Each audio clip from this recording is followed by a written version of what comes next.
네, 오늘은 좀 특별한 자료를 가져왔습니다. 1974년 1월인데요.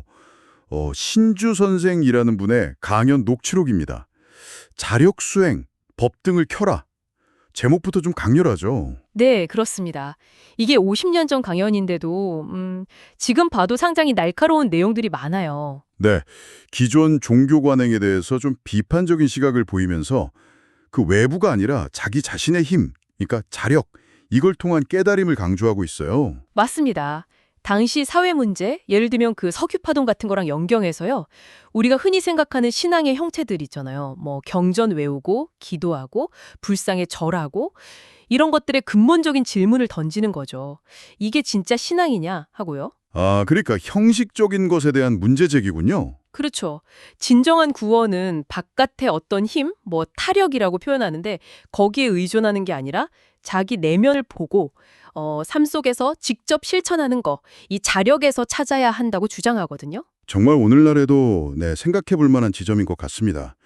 강연 초반부터 보면 이런 의례나 형식에 얽매이는 걸 굉장히 강하게 비판하더라고요. 네, 맞아요. 예를 들어서 그 뜻도 제대로 모르면서 나무아미타불이나 뭐 남묘호랭개교 이런 연부를 그냥 기계적으로 외우는 거요. 아니면 만다라나 불상 같은 형상 자체를 막 숭배하는 거. 이게 진짜 믿음은 아니다. 이렇게 지적하는 거죠. 정확합니다.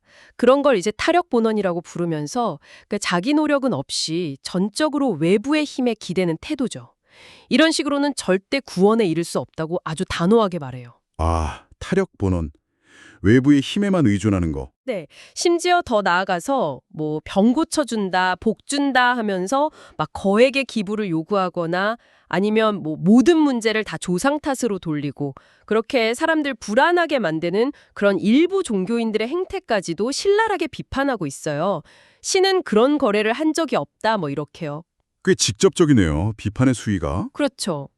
그럼 강연자가 대안으로 제시하는 그 자력, 이게 구체적으로 어떤 의미일까요? 그냥 스스로 노력해라. 이건 아닐 것 같은데요. 중간에 우주주가, 그러니까 우주가 바로 나다. 이런 개념까지 나오더라고요. 네, 그게 핵심인데요. 단순히 그냥 믿습니다 하는 그런 피상적인 걸 넘어서는 거죠. 아주 깊은 자기인식, 그리고 그걸 따르는 실천. 우리 각자가 원래는 신성한 존재다. 그리고 이 우주랑 내가 분리된 게 아니라 하나다. 이걸 깨달으라는 거예요. 우주와 내가 하나다. 네, 그걸 설명하려고 공자체라는 개념도 쓰는데요. 아, 네네. 저도 그 부분이 좀 궁금했어요. 공자체. 이게 뭐랄까 우리 물리적인 몸이랑 같이 있는 더 근본적인 어떤 영적인 에너지체, 약간 빛의 몸 같은 걸로 이해하면 될 것 같아요. 아하, 빛의 몸. 네. 그래서 이 진짜 자기, 본질적인 자아를 딱 인식하고 우리를 괴롭히는 가짜 자아 있잖아요. 뭐 탐욕, 분노, 어리석은 집착 같은 거. 이런 것들을 이제 버려야 한다. 내려놔야 한다. 이렇게 강조하는 거죠. 그러니까 내 안에 진짜 나를 찾고 불필요한 것들은 버려라. 맞습니다. 근데 흥미로운 건 이게 뭐 전혀 새로운 이야기가 아니라 불교에서 말하는 팔정도 같은 거 있잖아요. 그럼 근본 가르침을 그냥 오늘날 우리 삶 속에서 실천하는 길이다. 이렇게 연결해서 설명한다는 점이에요. 아, 팔정도와 연결되는군요. 네. 그리고 내면 문제뿐 아니라 당시 사회 문제였던 그 물질주의 집착에 대한 비판도 굉장히 구체적이어서 인상 깊었어요. 네, 맞아요. 특히 그 석유 파동 때 일본에서 사람들이 화장지 사재기하고 그랬던 혼란상, 그걸 예로 들면서 인간의 끝없는 욕망, 그 불안에서 오는 집착, 이게 문제의 근원이다 이렇게 지적하잖아요. 네, 그 슈차쿠라는 표현을 쓰죠. 일본어 발음인데 집착. 딱 달라붙어서 떨어지지 않는다는 뜻이거든요. 이게 강연에서 아주 중요한 개념이에요. 슈차쿠, 집착. 네, 뭐 물질적인 사회적인 명예 이런 건 물론이고요. 심지어 죽고 나서 남길 화려한 무덤이나 장례식 같은 거, 그것까지도 다 결국엔 가져갈 수 없는 헛된 것에 대한 집착일 뿐이다. 이렇게 아주 강하게 비판해요. 죽어서 가져가지도 못할 것들에 대한 집착. 그렇죠. 그래서 이런 외적인 것들에 대한 집착에서 벗어나서 마음의 평화, 내면의 조화를 찾는 게 중요하다.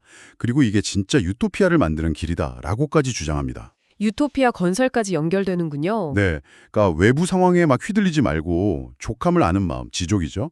그리고 올바른 삶의 태도, 이게 핵심이라는 거예요. 결국 강연의 핵심 메시지를 정리해보면 뭐 구원이나 행복의 열쇠가 저 바깥에 있는 어떤 대상이나 뭐 신비한 의식 이런 데 있는 게 아니라는 거네요. 바로 그거죠. 오히려 우리 각자의 마음가짐 그리고 하루하루를 어떻게 살아가는지 여기에 달려있다는 거군요. 네, 맞습니다. 아까 일일 일생이라는 말도 나왔는데 하루를 하나의 온전한 생으로 여기고 소중하게 살아가라. 이게 참 새롭게 다가왔어요. 매일매일의 생각과 행동이 곧 수행이다.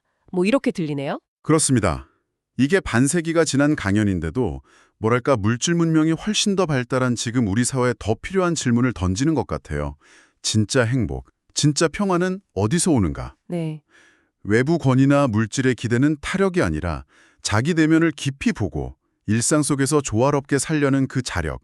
여기에 답이 있다는 아주 강력하면서도 뭐랄까 시대를 초월하는 그런 통찰을 주는 거죠. 오늘 저희가 함께 들여다본 이 50년 전의 목소리처럼 혹시 여러분 삶 속에도 좀 그 의미를 깊이 생각해보지 않고 그냥 반복하는 습관 같은 거 아니면 마음 한구석에 아직 떨쳐내지 못한 어떤 집착 같은 거 그런 건 없는지 잠시 돌아보는 시간을 가져보시는 건 어떨까 싶습니다. 네, 좋은 제안이네요. 어쩌면 각자 내면에 이미 있는 그 법등, 진리의 등불을 밝히는 건 결국 다른 누구도 아닌 여러분 자신에게 달려 있을지도 모르겠습니다.